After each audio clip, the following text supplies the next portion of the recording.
So I got a comment on one of my recent videos from somebody asking or telling, I'm not sure if they were asking or telling, but they were saying that my motivation, there must be more motivation for me and this 5 watts per kilo goal than just chasing a number. Chasing a number, I agree with you, chasing a number is an empty goal and it isn't what motivates me. Chasing numbers is not what motivates me. The reason I use numbers, the reason I use my weight, my power, my watts per kilo a lot is because these are to bring you context. These are to bring you markers in my journey to let you know exactly where I am so that you can compare yourself to what I'm doing and hopefully get inspired. So it's just to bring context. That's why I use numbers. The real motivation for me cycling, why I cycle, ultimately is because of the freedom it brings me. The freedom to be able to make my body my transport, to jump on my bike whenever I want for free. I don't have to give anybody any money. I can just, it doesn't matter about the weather. I can just jump on my bike and get from A to B, and that is ultimate freedom that you don't get from jumping on the tube, the train, the bus, the plane, whatever it is. You don't get that same feeling of the journey that you took to get yourself from A to B that you would from a bike. And ultimate freedom is what I want, and that's why I plug into the bike, and that's my main motivation for cycling. The motivation that I have for this 5 watts per kilo goal, this, why I use all these numbers, the 5 watts per kilo, the 5 could be an arbitrary number. Behind it is the challenge to push myself further than I ever thought I could. Because 5 watts per kilo, originally at the beginning of the year, I never thought I could do that, and now I'm working towards it. I'm manifesting this goal that I never thought I could, and all it takes is for me to jump on my bike and to push myself mentally and physically, because that's what the bike allows you to do it. The challenge of the bike, jumping on the bike, you can make cycling as easy as you want, or you can make it as hard as you want, and it gets hard very quickly, and then off into infinity how difficult you can make cycling for yourself, because it's you versus yourself.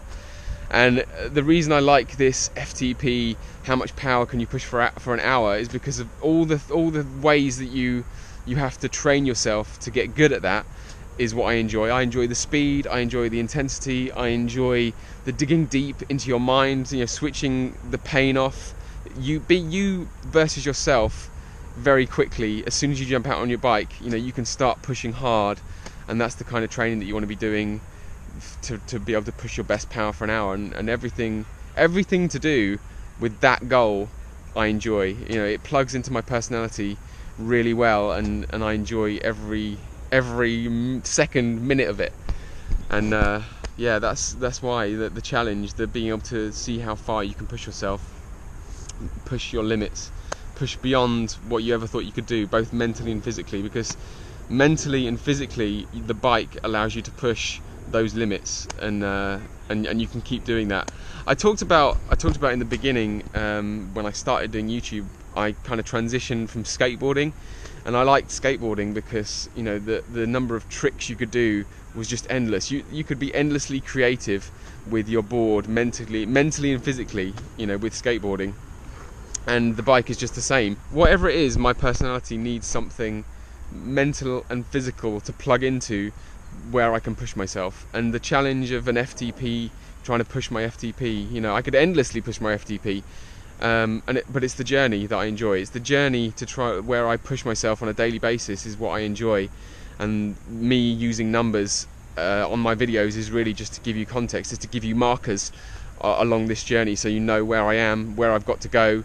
And because if I took away the numbers, you wouldn't have anything to go on. You would just see me on my bike pushing myself. Maybe you'd see my pain face and you'd be able to gauge how hard I'm going. But these numbers are just context. They give you context. They're not something I'm obsessed with. They're just mini finish lines that I get to pass through. Because I could challenge myself endlessly, which is probably what I'm going to do. 5 watts per kilo is an arbitrary number. It's not something I'm going to stop at. The goal might change, but it's the daily challenge that you give to yourself that cycling facilitates, both mentally and physically. Like today, I got out on my bike in the rain because I knew, that the part of the story that the rain would tell, once I got back off the ride, would just add to how good I felt. That I knew I'd pushed myself to get out in the rain and do what I needed to do, even when I didn't want to in the beginning, you know, because the not wanting to get out on your bike is just temporary. There's never been a ride that I've ever been on that I've regretted. So, but let me know down in the comments below what motivates you to get out on your bike even when you don't want to, because that is going to be what tells you why you cycle. It might be that you're just a fair weather cyclist. You have to wait till the conditions are absolutely perfect. You're a Goldilocks cyclist for you to be able to get out on your bike. But I mean, what motivates you to do that? Is it just the easy freedom that cycling gives you? I want to know, what is your motivation for cycling? Down in the comments below. Thank you for watching, and I will see you in the next one. Maybe see you out on the road.